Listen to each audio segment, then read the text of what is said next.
In today's video, I'm going to teach you how to reactivate a Yahoo account due to inactivity.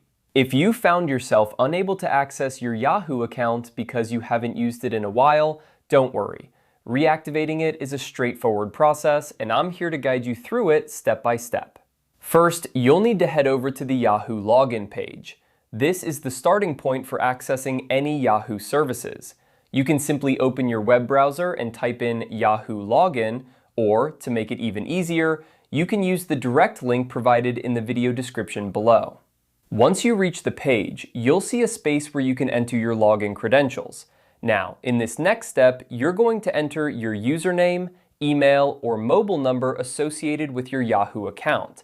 It's crucial that you enter the exact details linked to your account for the process to work smoothly. If you're using an email, make sure it's the one you registered with Yahoo. For example, if your Yahoo account is tied to a Gmail address, you'd type that in. Take a moment to double check your entry to avoid any typos that might delay the reactivation process. After you've entered your information, the next thing you'll want to do is click on the Sign In button. This action is pivotal because it triggers Yahoo's system to check your account status. Here's the good news. Yahoo will automatically reactivate your account upon signing in, provided it's eligible for reactivation. You might notice that you're prompted to verify your identity.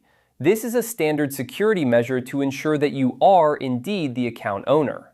Follow the on-screen instructions if prompted to verify your identity. Once your account is reactivated, you should be able to access your emails and any other Yahoo services you had previously enjoyed. If, for some reason, you encounter any issues during this process, it's worth checking Yahoo's help pages or contacting their support for further assistance. And there you have it, a quick and easy way to get your Yahoo account back up and running after a period of inactivity. Remember, staying active on your account can prevent it from being deactivated again in the future. I hope you found this video helpful. If you did, please give it a thumbs up and consider subscribing for more useful guides like this one. Thanks for watching, and I'll see you in the next video.